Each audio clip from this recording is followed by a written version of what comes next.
Me siento muy contento que esta iglesia todavía permanezca. Yo iba a predicar mucho cuando estaba en el otro local, que estaba aquí frente al edificio. San Rafael. Sí, San Rafael ahí. No sé si alguno de ustedes estaban ahí cuando eso. Estaba un hermano muy misionero. Sí, yo me acuerdo de usted porque usted ha ido. Sí, estaba él, estaba el hermano aquí. Había una pareja de esposos que era muy misionero ahí. Creo que el hermano Rafael, que estudiaba, le dio un infarto a él. Yo después compraba una casa lejos de aquí. Un hermano muy misionero ahí en esa iglesia. Estaba el hermano Monero también, que aunque no esté aquí, hermano, es un hermano que trabajó en Don Bosco. Yo tuve la oportunidad de trabajar con el hermano Monero cuando éramos de Misionera de Paz en esos años 90. Con el hermano Moneo, trabajando aquí en Don Bosco, estaba Celia, estaban los padres, aunque nunca no, los padres de Isaac, que vivían en Don Bosco. Ellos estaban allí y dimos campaña en la casa de mi hermana, no recuerdo el nombre, pero hace muchos años que Dios está llamando a este sector a que se predique el evangelio. Yo digo, alabado sea el nombre de Dios. Creo que llevan un tiempo sin local, pero gracias a Dios ya consiguieron uno, porque Dios busca la solución a los problemas, hermano, pero a su tiempo, ¿verdad? Entonces vamos a buscar en nuestra Biblia, lo que fue nuestra lectura bíblica, Mateo capítulo 24, versículo 14. 24, 14. Que alguien lo lea.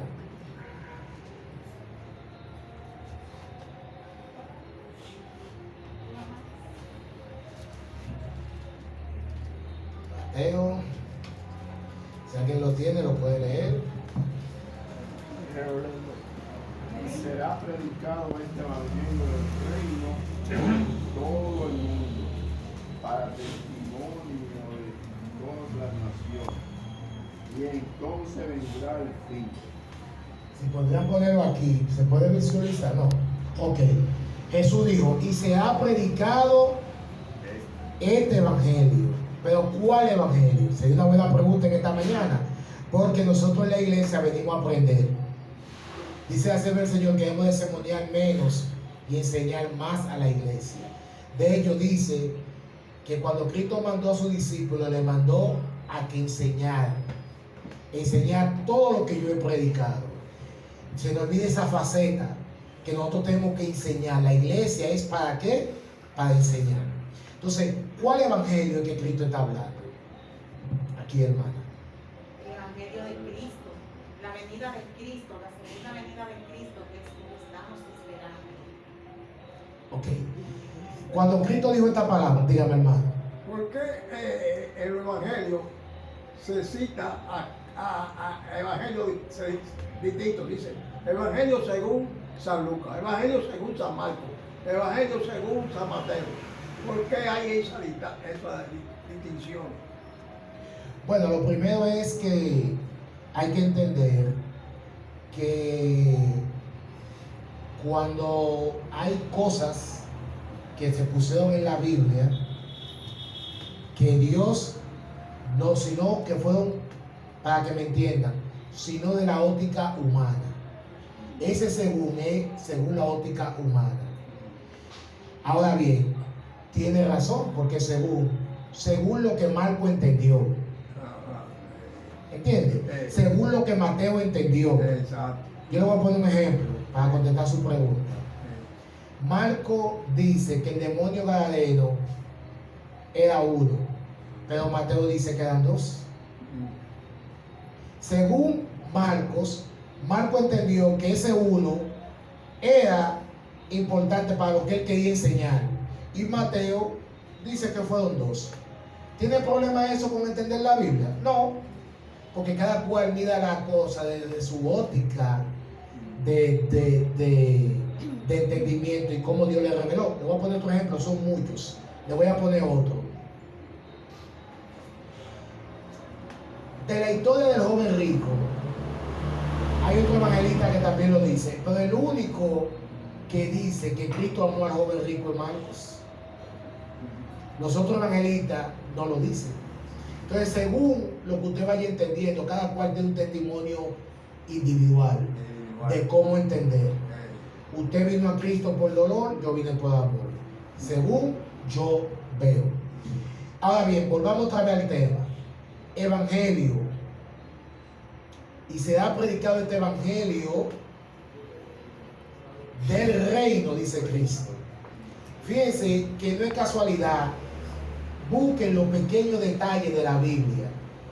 Búsquenlo.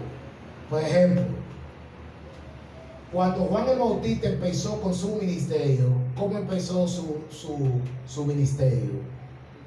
Ha llegado el reino de los arrepentidos y convertidos, porque ha llegado ¿qué? El reino de los cielos. Cuando Cristo empieza su ministerio, también empieza diciendo arrepentido, que ha llegado el reino de los cielos. Ahora, ¿a qué reino se refería Juan el Bautista? Estamos analizando Mateo capítulo 24, versículo 14. El evangelio es el reino. Ahora, ¿a qué reino se refería? Bueno, Juan el Bautista no se refiere muy bien cuando dice, cuando fueron los escribas y fariseos, que fueron unos emisarios que mandaron para saber quién era. Dinos quién eres tú para darle respuesta que no nos enviaron. Y tú eres Elías, tú eres algún profeta. Entonces Juan el Bautista le dice, no, yo simplemente soy. Fíjense qué contundente Juan el Bautista le dice a ellos por la misma palabra de Dios. Yo soy la voz que clama en el desierto, que enderece el camino del que ha de venir. Gloria a Dios. Es decir, yo no soy el Cristo, yo soy el que enderezco el camino que vendrá el verdadero Cristo, que es Cristo el Señor. Ahora bien, cuando Cristo le dice esta palabra en el versículo 14 de Mateo, que el evangelio es el reino, le está diciendo, ya Cristo estaba resucitado cuando está diciendo estas instrucciones. Recuerden que las instrucciones de la gran comisión. Entonces, Cristo le dice, el reino. Ahora, ¿qué reino Cristo inaugura en la cruz del Calvario? ¿Cuál reino que Cristo inaugura en la cruz del Calvario? El reino de gracia. ¿El reino de qué? De gracia. Cuando Cristo muere en la cruz del Calvario, paga el precio del pecado que Adán cometió, que pecó. ¿Cómo Adán pecó? Con la muerte eterna. Por eso dice Pablo en Romanos 3:23, estamos destituidos de la gloria de Dios. Todos estamos destituidos, no hay nadie. Entonces Cristo para ahí se inaugura el reino de ¿qué? De la gracia. Ahora bien, estamos todavía en el reino de ¿qué? De la gracia, porque la gracia no se ha acabado. ¿Y qué gracia? Que Dios está ofreciendo la salvación a todo aquel que acepta a Cristo como un Salvador personal. Amén. Todo aquel que acepta a Cristo como un Salvador personal y confiesa su pecado, porque en la Biblia hay condiciones. ¿Qué hay en la Biblia? Casi la mayoría son condicionadas. Por ejemplo, si me amáis, guardad. Si yo no amo a Dios, no guardo los mandamientos de Dios. Es una condición. Para yo guardar los mandamientos, mi condición es que yo tengo que amar a Dios primeramente. Otra condición que dice la Biblia, en la palabra de Dios, dice también que si tú dejas en Apocalipsis, Cristo muestra la salvación como una cena. Si tú abres la puerta de tu corazón, entraré a Él, cenaré con Él y Él conmigo. ¿Cuál es la condición para que Cristo cene conmigo? Abrir la puerta. Y si yo no abro la puerta, ¿qué pasa? Amén. Bienvenida, hermana. No hay cena, no hay compartimiento con Cristo. Eso es la condición. Entonces, el reino de la gracia es este. Ahora, Cristo vendrá con un reino de gloria. ¿Qué dijo Jesucristo en San Juan capítulo 17? Muéstrame la gloria, o devuélveme la gloria que tuve contigo desde el principio. Y dice en Mateo 25 que vendrá con poder y gloria. Amén. El Cristo que vino como el manso cordero, que lo castigaron, lo vitupearon, lo destruyeron, ya no vendrá así, vendrá con poder y gloria y va a ser un reino de gloria. Ahora, para haber un reino y predicar un reino del evangelio, tiene que haber un rey. Y si hay un rey, hay un pueblo, porque no hay rey sin pueblo, no hay rey solitario. Entonces el rey de ese reino es Cristo. Dice la misma Biblia que el Padre le dio el reino a su Hijo. Y de hecho, en Apocalipsis capítulo 2, Jesucristo dice que ese reino, al que venciere, lo va a compartir con él. De hecho, dice que para que esté en el trono que el Padre le dio, también se lo va a dar a lo que venciere. Entonces, ¿qué evangelio estamos nosotros predicando? Que Cristo es un rey, que la gracia de Dios está abierta y que en Cristo tenemos vida eterna y que también tenemos salvación en Cristo. Ese es el evangelio que tenemos que predicar. El evangelio está lleno de doctrina, pero cuando las doctrinas son buenas, pero después que usted es salvo en Cristo Jesús. Amén.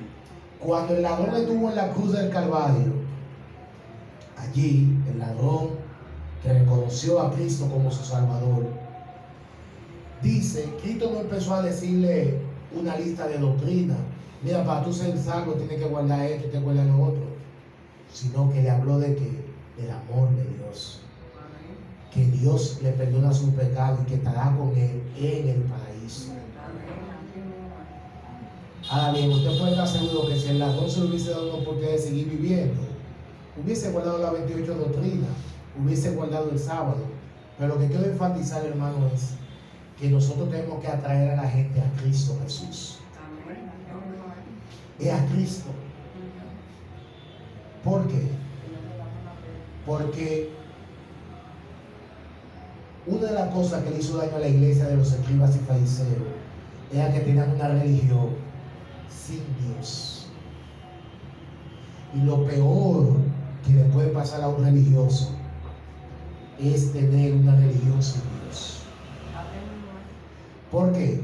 Porque cuando nos hacemos religiosos sin Dios en el corazón, nos volvemos legalistas y condenatorios.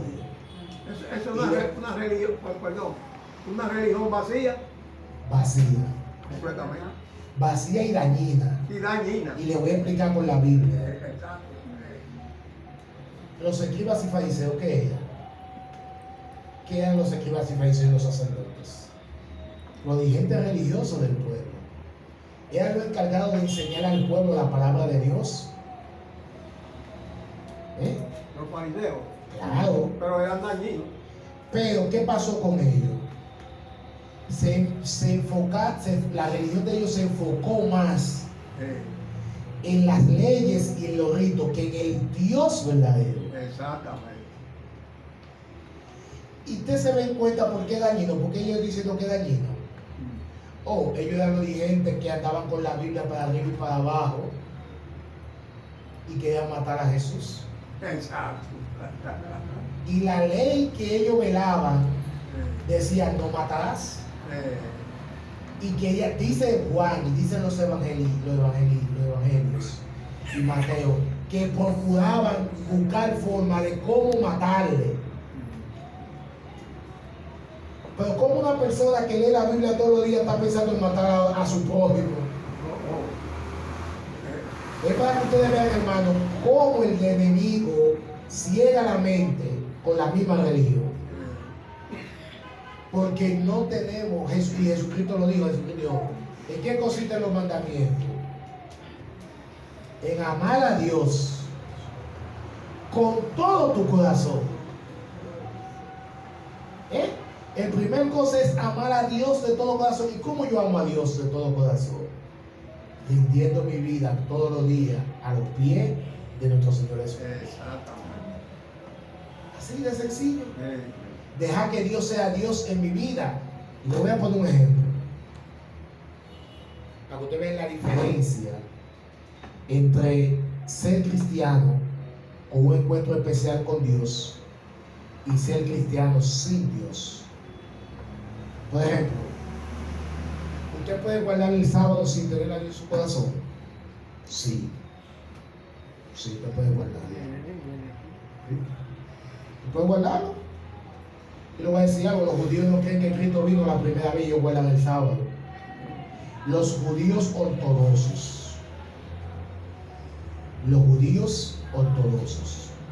todavía ellos guardan el sábado y ellos todavía están esperando el Mesías con su primera venida.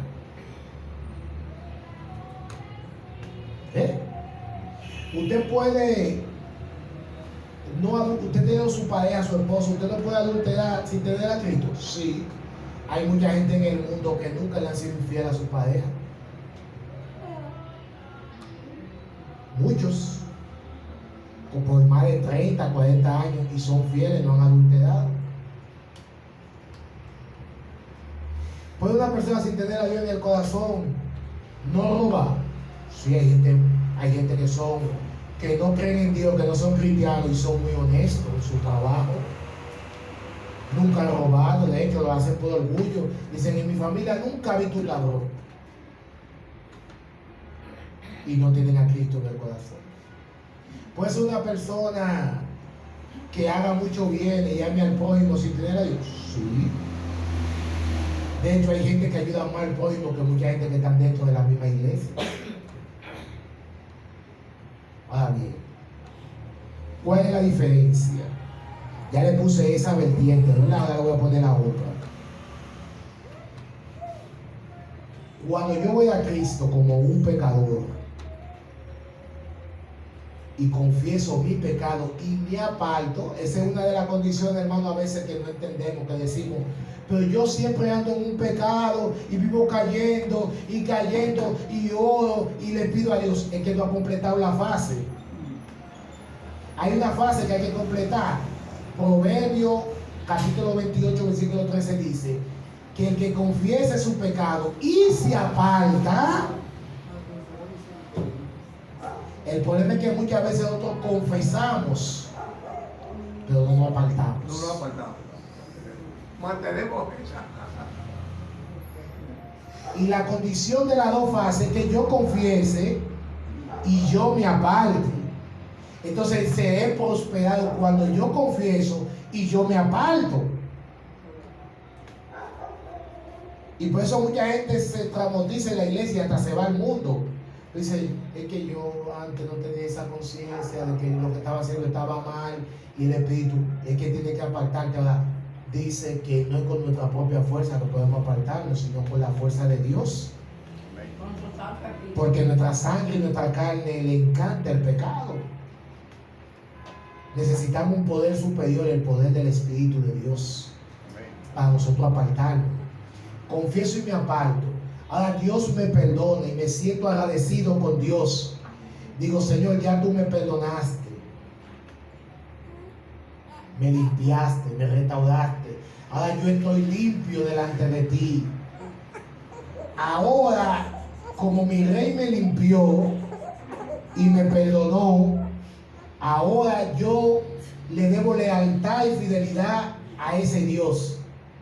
Entonces ahora yo guardo el sábado, no porque el sábado me salva, sino porque Cristo ya me salvó. Amén. Amén. ¿Ve la diferencia? Ahora yo no le hago daño al prójimo, no porque si yo le hago daño al prójimo yo me voy a perder, sino porque ya Cristo me salvó. El fruto es el resultado de la relación con Cristo. Y por eso Cristo dijo, todo árbol que de mí no toma fruto, de nada sirve. Hay que estar en la vida verdadera en la vida verdadera, en la raíz, en el tronco de Cristo, para poder dar fruto para Cristo. Sin mí, nada podría hacer. Y lo que dije al principio, esa gente más o menos son salvos por la obra.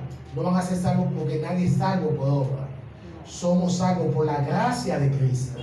Ahora, cuando yo soy salvo en Cristo, entonces las obras salen automáticamente. No porque yo la produzco, sino porque Cristo la produce en mí. ¿Cuántos dicen amén? Amén. Ve la diferencia, hermano. No se complique mucho de cómo usted guardar el sábado. Vaya al que guardó el mejor sábado, que es Cristo. Y Cristo le va a enseñar a usted cómo se guarda el sábado, cómo se hacen las cosas. Es algo bendecido. Entonces, estamos claros con eso. Entonces, ¿qué somos nosotros? Testigos. Tenemos una misión. Usted tiene una misión aquí en esta iglesia, y es predicarle a Don Bosco que Cristo sea Don Bosco. Que hagamos como dijo el gran predicador, misionero, John Levington. Levington fue uno de los pioneros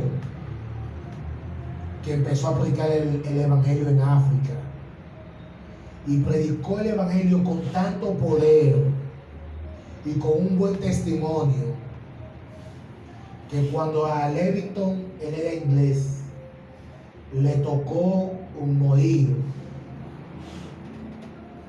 los africanos dijeron: llévese en el cuerpo para Inglaterra, pero déjenos el corazón enterrado de Levington aquí en África.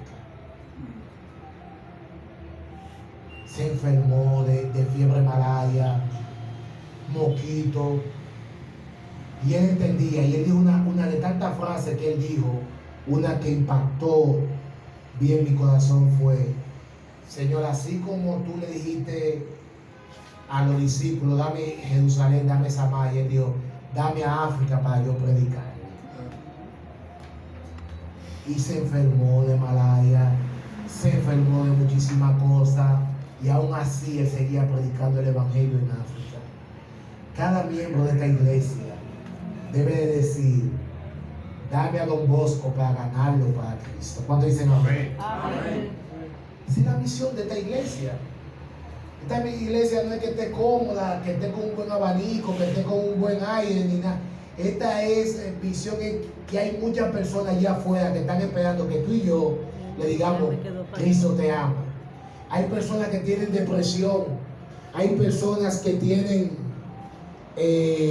momentos difíciles, que están esperando que tú vayas y le ores con ellos. No que le dé un sermón, sino que tú ores con ellos, que tú lo escuches. Mucha gente que está esperando eso. Entonces nosotros somos llamados a ser testigos a un mundo caído de las grandes verdades que Dios tiene en su palabra, y que la gente lo esté esperando. Miren,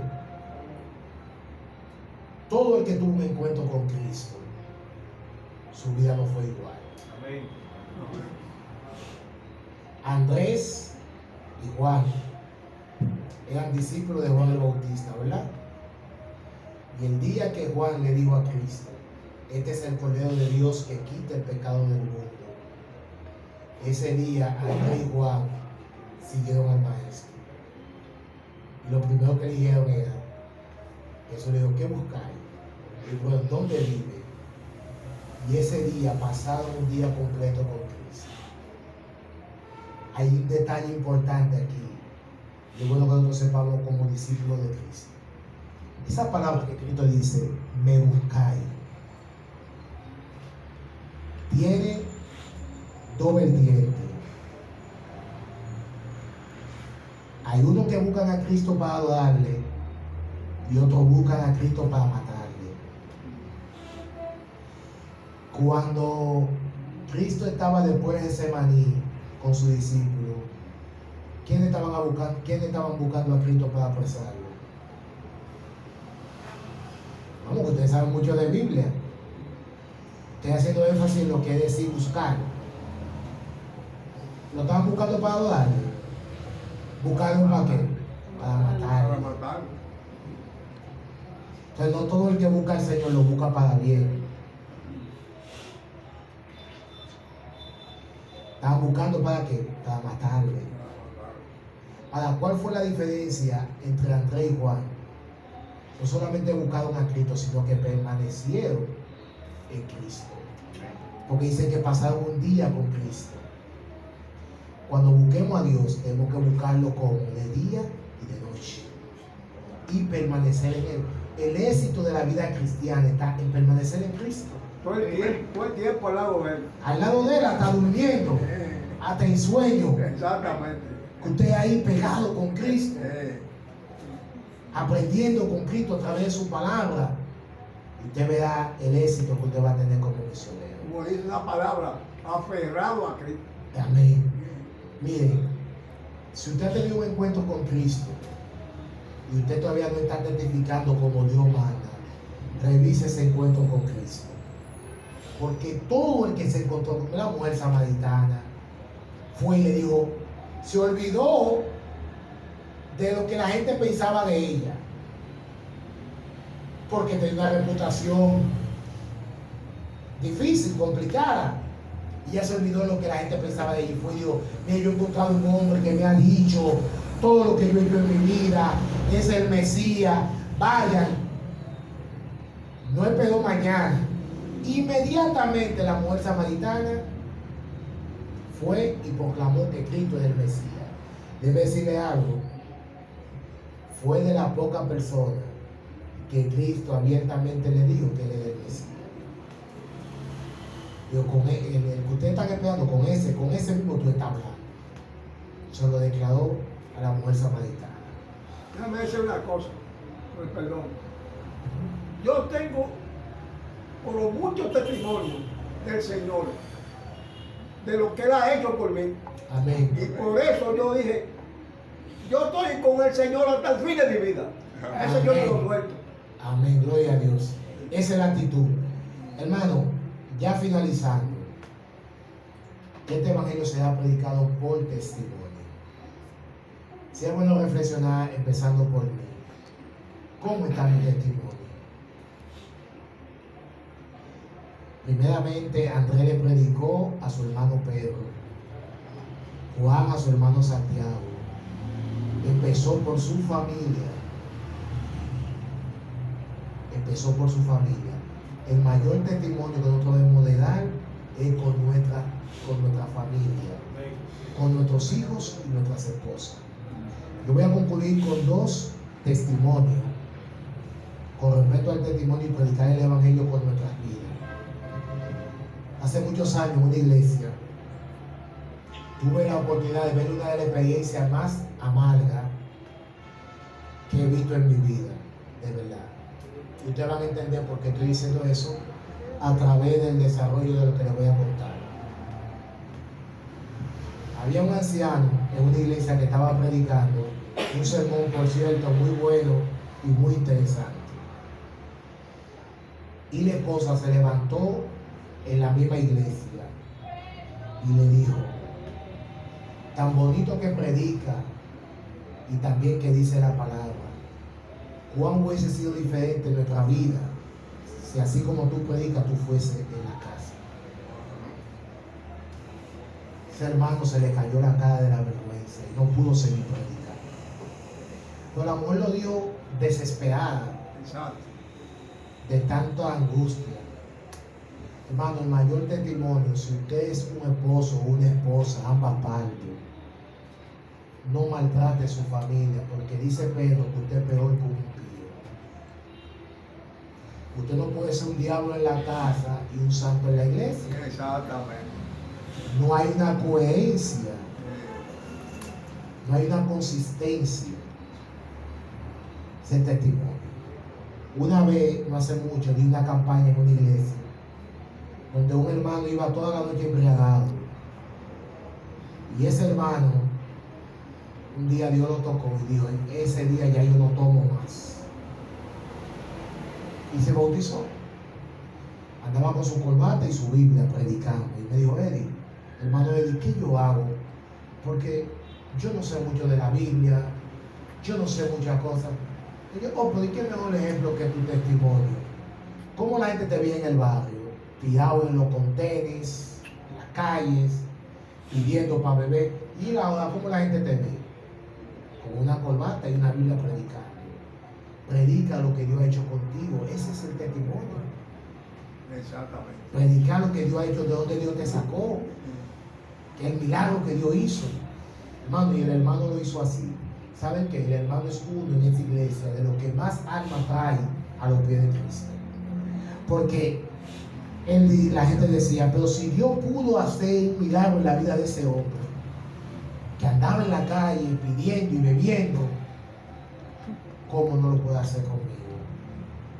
Es un verdadero testigo, es aquel que anuncia las grandes verdades de la palabra de Dios, ¿verdad?